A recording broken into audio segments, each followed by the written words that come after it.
galoto galan finfinne se lal galoto silaka jalala lal galoto walin ram faganu lal galoto jalan no fage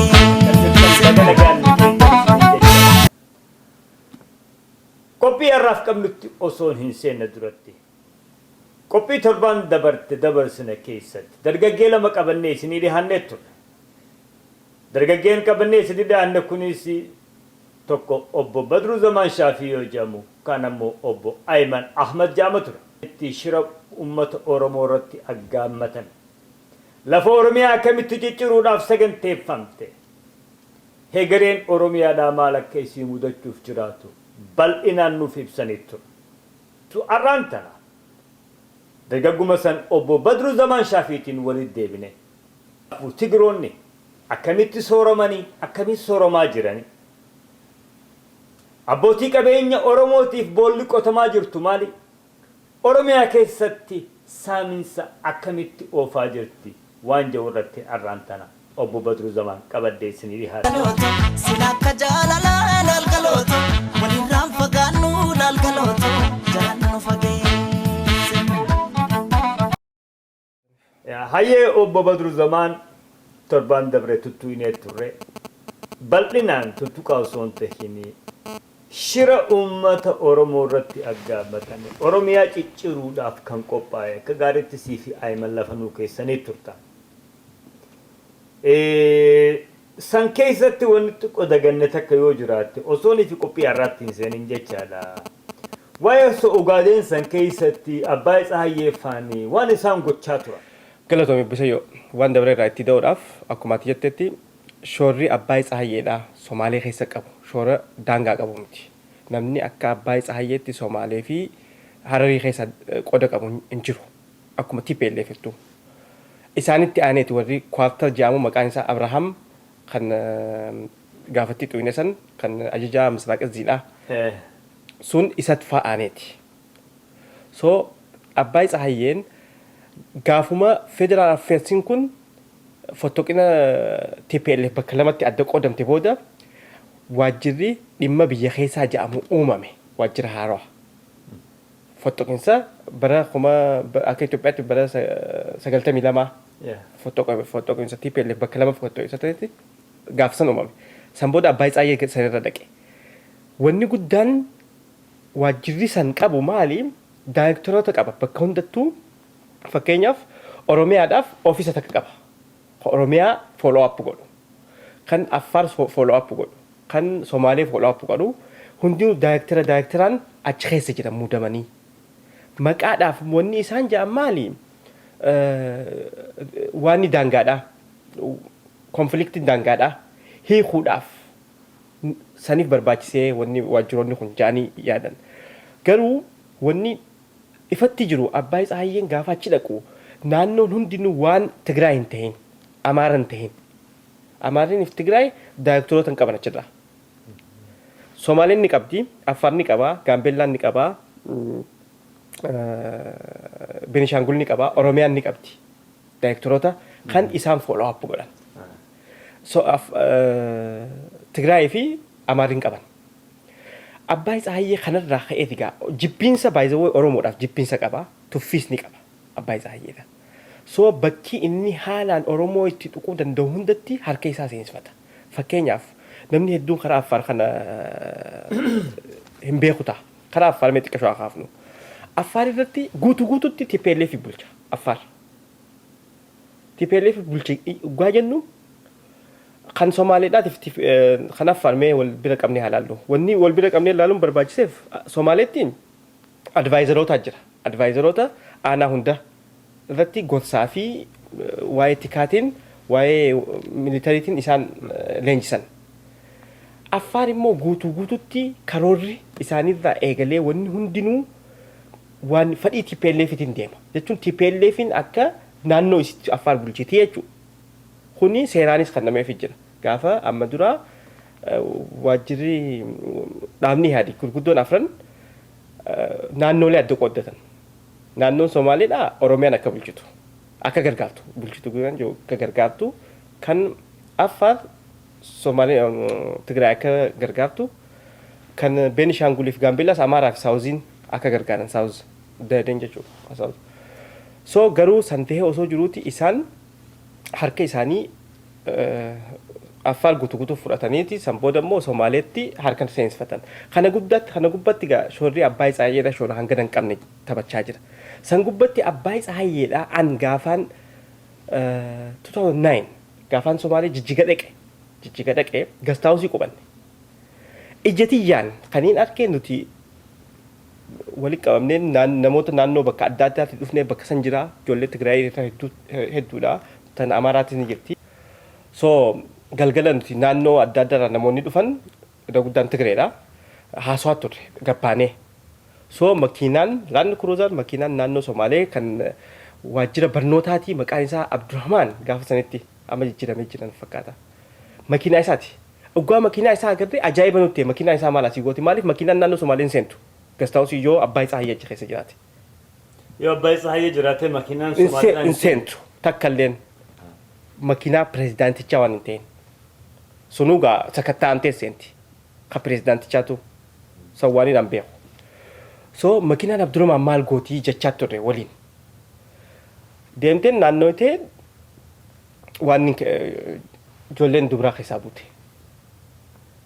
Sani gaafanne maali jennaan jechuun ni qaba jaartii asirraa. Animaatu san dura dhugaa dubbachuudhaaf jaartii waan qabu hin seeninni. Somaaleen see jaartiin isaa. So ajaa'ibuma gooneeti. Jaartii Somaaleetis qaba jechuudha. Ni qaba. Hararis dhageetiin jedha ijaan hin agarre. Hararis. Ba'eessa mee ammaan tan sagantaa irraatti dhugaa as deebinu. Waa'ee diinagdee irratti xiqqoo xiyyeeffachuu fedha. Tigreen qabeenya biyya sanii harka dhuunfaa isii akka galfatte yeroo adda addaatti ka'ee jira dubbatamee jira. Sanarraan tanamee irrallee deddeebi'uu barbaachisaa miti.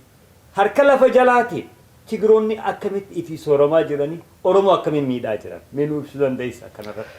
Galatoomii kanarratti Tigiroonni tooftaa adda addaatiin karaa hundaanuu sooramaa jiran karuma hundaanuu. Mee tartiibaan deemuudhaaf fakkeenya militarii riitaayirii taate jechuun uummata waraanaa kan waraana keessaa beerraa eegallu warra sila riitaayirii ta'anii jechuun sooramanii achi bahan irraa yoo eegalle uummanni kuni daldala jimaa keessa isaantu jira. Fakkeenyaaf warri soora irraa fuudhee jimaa Ogaadeen tana keessa Somaalee kana keessa bakka adda addaatti geessu isaan.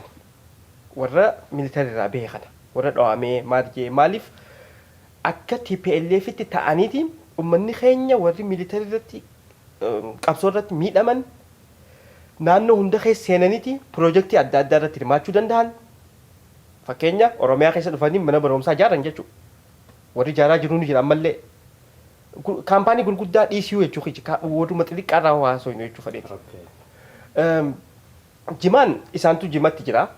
Takka kontiraaktii Somaalee keessa jiru irra guddaan Tigreedha. Yoo Tigree ta'uu baatees Somaalee wajjin iddoonni Tigree ajjuba jira. Fakkeenyaaf kaasuun ni danda'ama. Maaliif fakkeenyaan tuquun gaarii waan ta'eef. Ani bara 2010tti namichi mucaa Tafarraa jedhamutu Qallaafoo ture. Qallaafoon tun gaafa sanitti piroojeektii miliyoona 20 olii qabdi. Maaliif karaa godeetiin waabee shaballee irrattis bishaan misraaq godee giddib jaanii ijaaraa turan. Sanii wajjin wal qabatee godee irrattis piroojeektii guddaa ijaaruuf waan deemaniif miliyoonii 20 kan aanaa sanii qofa. Sanii achittis miliyoona hedduu jira kan ammaaf ijaadanne. Mucaan kun waggaa dhaqu maal godhanii kantiibaan Qallaafoo Tigree godhan. Qallaafoon biyya Somaaleeti. Mucaa amma dura militarii keessa ture Somaalumatti hafee achumatti afaan isaanii baratee fuudhe. By the way purposely akkas godhan naannootti nama isaanii drop dhiisaa deeman. Isaan amma yoo harar gumatanaa oo barbaadde namni Tigreedhaa kan dur Tigraay irraa dhufee qabsoo keessa ture. Kan achi keessatti hafee uummataa wajjin wal fakkaatee jiraatu jira. Bakka iyyuu kun purposely ta'a drop godhaa deeman darbaa deeman. So kantiibaa taa'ee jechuudha mucaan kun. kantiibaa ta'eeti already waan carataa caalbaasiin bahee caalbaasiin baheeti piroojeektii jaartiileen koloneelota jaartiileen jechuun gaa irra guddaan wushummaa qaban jaartiin dhugaa biyya biraa jirti. Sunis jaartii lammadaa ta'a jibaa. Maqaa isaaniitiin waan ni baafatan. Hayyamni ni bahaa. Hayyamaas gadiin hin qabu ni dorgoman jechuudha. Akka jirutti piroojeektii fudhatan. Amma tafarraan kun taa'eeti wanni kun sirrii miti. Biyyi tun Somaaleeti Tigree wanni kantiibaa ta'uuf hin jiru. Mucaan kun warra Dabuubi. Kaasee isaas aangoon qaba sehee. Mucaan kun immoo achirraa ergamee dhufee federaalirraa. Kaasee piroojeektiis kaansel godhe. Guyyaa lammadaa an cirratti hin ture. Cirratti silkiin na bilbilame jechuudha. Eenyuun na bilbilaa? Hagoosin na bilbila. Daftee godhee waan inni dhaquu qabda qallaafoo. An karaan guyyaa lama maaliif karaan waan jeequmsi karaadhaa waan jiruuf galgalan deemtu guyyaadha deemta. San gubbaadhaan ammas information guuraa deemta maaliif haalli badaa ture yeroo san keessatti. Qallaafoo ka'iitiin dhaqee jechuudha. Dhugaan dubbii qoradhu qashii 10,000 namarraa korraapshina fudhate jedhaniiti hidhanii jiran. Gurbaa hidhanii ani immoo noo wanni kun sirrii miti je'eetiin laaluu eegale. Ammas Hagosna bilbilee Finfinneetti waan barbaadamtuuf walga'iidhaaf Finfinnee dhaqinaan jira. Baay'achirraa jee. Finfinneen ni ergan. Dhufanii piroojeektii kananiif jechuudha. Akka jirutti. Dhugaan an guyyaa 15 booda walgahirraa dhufee bakka biraa dhaqee dhugaan achi deebi'u wanni hundi karaa qabattee jirti. Dhumatte. Karaa qabattee jirti. Afaanii wanni naan jaan namoonni keenya Itoophiyaa sana ta'amma isin nagaan irra deemtan tana bilisoomsuudhaaf sacrification guddaa kafalanii irraa fayyadamuu qabanii. Waan jaamu sirriitti natti himana. Bees. So amma kana wajjin wal qabsiisuu fedhe kuni kanuma fakkeenya tokkoon fudhadhe. Kana gumrukee fudhatte. Direedawaa tana yoo dheete. Namni makiinaa sii baasu Tigree. Fakkeenya amma namni yoo namni awwadaa jiruu fi naannoo san jiru haramaa jiru yoo dhaggeeffatan ni beekan. Namni makiinaan jalaa qabamte dallaala Tigree yoo hin qabaanne makiinaan hin baatuuf. Achumarraa hin baatu. Hin baatuuf. Gatii xiqqaadhaan sii baasanii gatii isaaniif kafalta. Kontorbaandii yoo si jalaa qabamte Tigree beekuu qabda. Amma kanarratti hooyin kaasan. Tsaayyee kajaamu jira shinillee naannoo shinilleedhaa kan bulchu kan Tigreedhaan. Advaayizaroota jennu kana adda qoqqoodatanii jiran. Laal siifin tuqaa. Tsaayyeen shinilleedha. Geetaachoon jijjigaa. Hagos kana godeeti nu wajjin. Liiban fi kana namni bakkee riisoorsiin hedduun jira. Liiban kun eessa gujiidhaan nagallee booranaadhaan dhugaa deemtu bakka san wanni riisoorsiin dilas hin jirtu. Tigreenis hin jirtu bakka san dilas. Akkaataa riisoorsiitiin. Yaa. So warri kuni maal dalagaa makiinaan Somaalee keessa laayisensii malee dhufti. Guuttee jirti. So maal nuun jaan gaaf tokko makiinaan reejistar goosisaadhaan nuun jaan. Kana dura immoo maaliin dhagahanii Finfinneetti makiinaa naannoo Somaalee keessa jirtu hunda baasuu hin dandeenyu ammaan tana.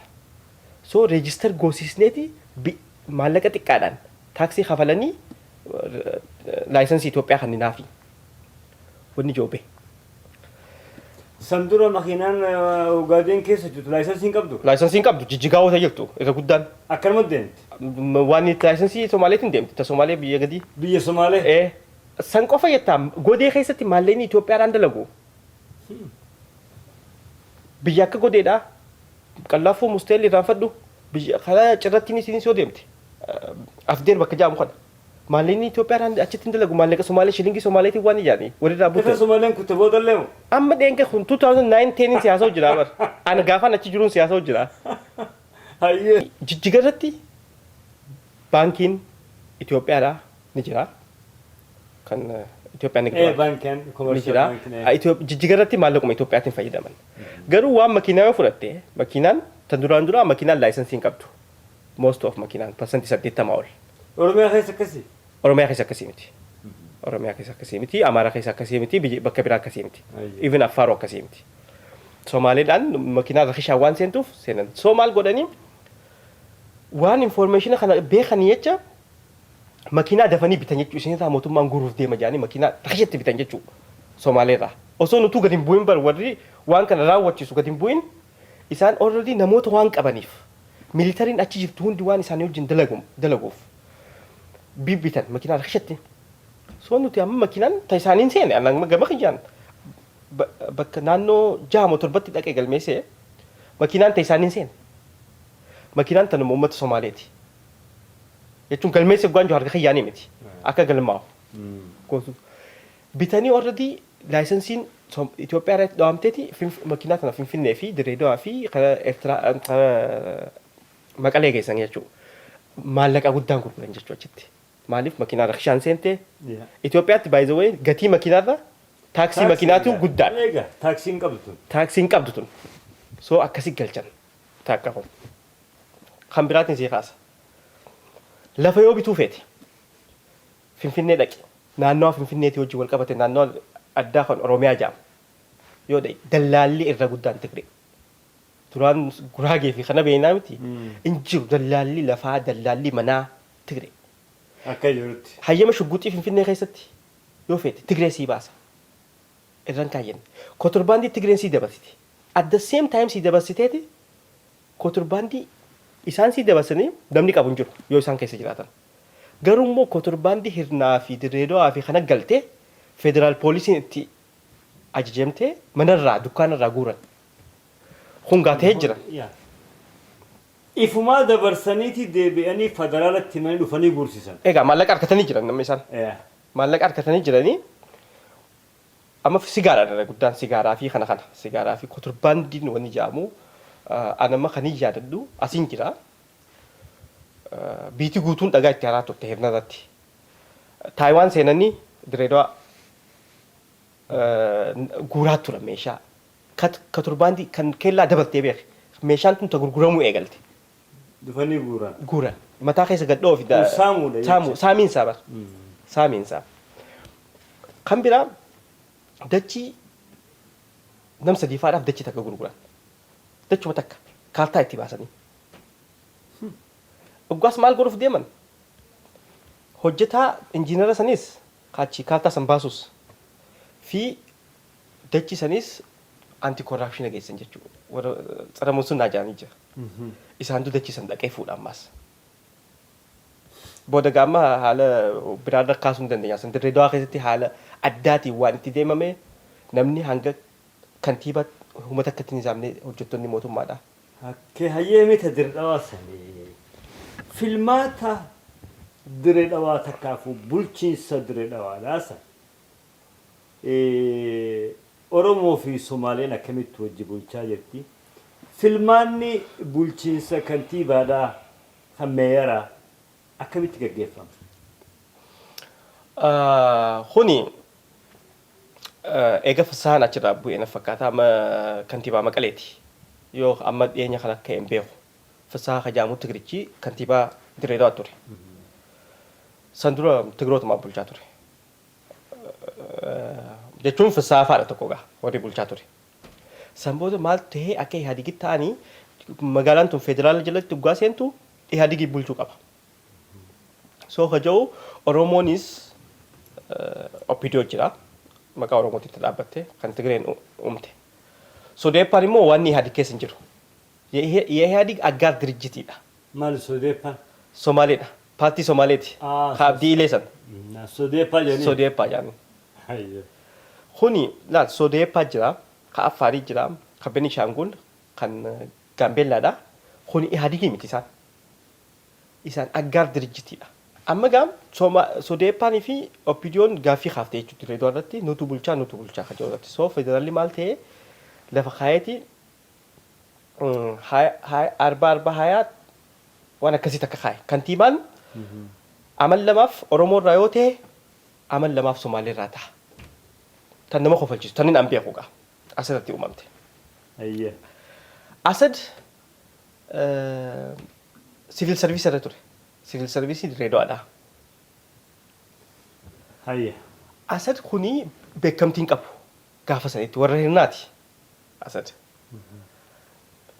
So opinion farakan opinion gese nama hamu damu haamudanii ja'anii proposaalii akka dhiyaatu godhan. Gaafa san Abdii Abubakar Kajaamoo itti gaafatamaa waajjira Ihaadig kan OPDO bakka bu'ee jiru garuu itti gaafatamaa waajjira Ihaadig kan Dirreedawaati. Okay. Abdii Abubakar jedhama. Fi Abdulaziz itti aanaa pirezidaantiidha kan Oromiyaadha. Abdulaziz gaafa sana itti aanaa Pirezidaantii Oromiyaati. So propozaala kannan jechuun namni Dirreedawaa bulchuu qabu OPDO bakka bu'ee tokko Bahar Ammeeti jedhama. Which is Bahar Ammee jechuun itti gaafatamaa mana kurfeessaa mazagaajaa warra Haramayaati. Lamada Abdulaziz ka jedhamu Afyaayii Dirreedawaati. Dubbataa Dirreedawaa. Okay. Afyaayii Dirreedawaa. Sadaffaa Shamshaddiin Biftuu Diishoodha. Shamshaddiin Amiin. Itti gaafatamaa Biftuu Diishoo. Biftuu Diishoo jechuun warra Jimaa ergu. Okay. Itti gaafatamaa saniiti. Afuraffaa maqaa isaa amma yaadadhu. Ayyee. Kanaaf proposaalii dhiyaate. Oggaa proposaalii dhiyaatu Abdulaziz dhiyeessee Abdii Abubakar kun deeggaree jira. Ayyee. Itti gaafatamaan waajjira Ihaadig ka Dirreedawaadha. Haa. Deeggaree jira. Amma gaa bakka biraatti akkamiin beeyna? Fakkeenya itti gaafatamaa waajjira tokkoo kan OPDOdhaa haa ta'u kan Ihaadig haa ta'u aangoo guddaa qaba. Aangoo kantiibaan san takka bulchaan san qabu ol qaba gaaf waa'ee siyaasaa irratti. Ayyee. Inni murteessinaan namni san ilaalmata. So maal godhanii oggaasuma nama Salamuun jedhamu anti corruption ammallee ni jira Dirreedawaa. Isaa fi Wubisheet security. Isaan lamee wajjin tahanii Bahar Ammee isaan jaansan hidhaa seensan. Bahar Ammee hidhaa seensan. Ammallee hidhaa jira. Amma ammatti. Ayyee. Corruption wajjin wal qabatanii ifiif laal amma gaa wanni reefu tana tuqee dachii gurguruu irratti waan irratti ifiif gurguran dallaalonni isaan fuudhanii immoo ammas ni hidhan warruma keenya kana. So dachii wajjin wal qabatee rakkoo guddaa qaba jaanii Bahar Ammee hidhan. Abdulaziz hin ta'u jaan. So asad kan akkam godhan malkaa jabduu wal gaidhaaf dhaqe civil service siin jeetin ture. Wubisheet jala dhaqa. Boru mana marii irratti waan ati kantiibaa taateef kana dubbisuu qabdaa jee waraqaa itti qabda. Kuni an Dirreedawaan jira. Gurbaan quban qabu. Quban qabu kantiibaa ta'uu isaa Oromiyaan quban qabdu. OPDO'n hin beektu. An Zalaalam wajjin Roozaa tajaamtu jira yoo na agartee ni beekti. Roozaa wajjin hedduu haasawaatiin ture Abdulaziz la itti aanaa pirezidaantii Oromiyaa kana jara kana dhiheessee quban qabu jecha. Quban qabu. So borosii kantiibaan. Isaa jala deemanii turan. Isaas ni hina jedhanii hanga wayyaa abbaa duraa irraa dhoowween isaanii fakkaata. Isaahu korraapshiniidhaan ni hina jedhanii jala deemaa turan. Inni nu rifatee dhiise. OPDO'n quban qabdu. Irraa baara gangammaa tanaaf akka tafaa. Yaa kun waan qabatama jiru. Ayyee. Kantiibaa Asad godhan jechuudha. Asad eega godhan booda maal godhanii warra immunity jaamagaa warra mana marii ta'e. Hidhuu akkanumatti hin danda'anii mire irraa akka haasan godhan. So warra hedduu injiinara Zeenuu jedhamu fa'aa mucaa gaarii jechuun gaa korraapshina fudhachuu hin fudhannee fi fudhatan jechuun danda'an. Egaa isa isaanummaan gurgursiisanii irraa wal mareetanii gurguranii deebianii fayyadam ta'e. Yaa. Ifillee eeguu hin danda'an. San booda Abdii Abubakar dachiirra dabarsaniiti achirraa ari'anii booda sana eessa akka jiru hin beeku. Akka sareetti maali wanni isaan godhan? Dachii takka gurgurateedha. Dachii takka fudhate namichi ofishaalii. Hoogganaan kamiyyuu dachii takka fudhatee gurguruun mana irra ijaaree gurguruu ni danda'a. Isaan dachii kuma tokko qaban. Kun beekamaadha miti. Dachii takka mana irra ijaaree gurgurate jechuudhaani achirraa ari'anii dhabamsiisanii hidhuu gahan. Tafatitti Adaamaa dhaqee jalaa bahe. Mee ammaan tana waa dinagdee tareef kaafatanitti as deebina. Daldaltoonni takkaaf abbootiin qabeenyaa Oromoodha. Haala xaxamaa Tigiree lafa keesseef kana keessa akkamitti luuqaa jiran, hulluuqaa jiran. Rakkinni isaan mudachaa jiru maal fakkaata? Kuni laal akkana yoo goone hoyyame. Waa lamaatu jira. Wanni lameen jiru keessaa takka Tigiree qabachuu yoo daldalaa guddaa taate. Takka ammoo dukkaana ganda keessaa banattee suuqii xiqqoo miskiinummaa keetiin jiraachuudha. Dubbiin tana. namni ana jedhe kan daldala guddaa qabu kan duubaan Tigreen hin jirre hin jirtu nuuf fakkaata malee. Tigreen gaa haangoo qabu jechuu kiyyaa miti. Tigruma. Tigruma. Namoonni even paaworaa qabaachaa turan Oromoos haa ta'u Amaaraas haa ta'u Tigree yoo duuba jiraachuu baate waan takkan godhan. Daldalaa dhiisii jechuu kiyya akkana laalamuuf hin kana ammas takka fakkeenya takka yoo naayyamte siitidha. Hoogganaan waajjira dhaabaa kan Harargee Lixaati. Itti gaafatamaa waajjira dhaabaati. Obboleessa isaatu hidhame. Maakalaatti. An Somaaleen ture. Namichi kun maal godhaa? Bakki inni itti hidhame dhabe. Amma hoogganaa OPDO ta'e nama gaafa san Muktaar Kadiifaa dubbisuu danda'u ajaja Muktaar Kadiifaa irraa fudhatuu mire. Bakkuma itti hidhamee dhabe. Na bilbilee jechuudha. Obboleessa kiyya maqaa dhawoo waan hin fedhiniifi. Obboleessa kiyyaatu hidhameeti badru akkaminaan jedhe walitti dhiyaanne hedduu akkasitiin barbaadee waan hin jeef. Hayi nin qaanfadhe gwaasan. Nin qaanfadhe soo maal jechuu fedheeti ministeerri OPDOdha. Kana sirriitti himuun barbaachisaa waan ta'eef ministeerri OPDOdha. Waan security keessa warra security keessa dalagu waan hin ta'in takka ammoo security hojii walitti hidhatu qabu takka ammoo military hojii walitti hidhatu qabu waan hin ta'in warri amma dhiyeenya kana itti galte. Kuni obboleessa isaanii hidhaarraa baasuu hin danda'an yoo maakalaa seenan ilaaluu hin danda'an. Oromoo dhiisi. Oromoo dhiisi. So wanni daldaloota example ma kana fudhadhu gaa daldaloonnis daldala guddaan taa'ee yoo jettee import exporting godhe yoo jettee Tigreen jiraachuu qaba. Airportiidhaa bar fanjii ni baafta ammaan tana yoo Tigree wajjin jiraatte ati. So Tigreetu waa hunda harkaa qaba. Isaantu waa hunda waan ni godha. Namni Adaamatti dhaqee dubbi fixaan Tigree eeggaa ta'u maal jechuudha? Ofiisa tokko dheeyxee ati yoo ofiisni kan hojii si raawwachiisuu didee dubbi fixaa jira. Nama ala taa'ee waa si kakkatabu. Tigiroonni taa'anii ala akka nama waa katabutti malkachaa jechuun dubbii sii fixan jechuudha. Dubbii sii fixna ati hanga nu kafal taa'ee siin jaala. So Tigiroota. So wanni hundi bakka adda addaa keessatti warri corruptionis waan ni isaanii warri dubbii namaa fixuus isaanii dalagumaaf qaban. Gadaabotoota keenya odeeffannoo takkaafuu haasawa obbo Badruu Zamaan Shaafii waliin goone dhaggeeffachaa turta. Waan dhaggeeffataniif galatoomaa. Anu lammii keessi wayya.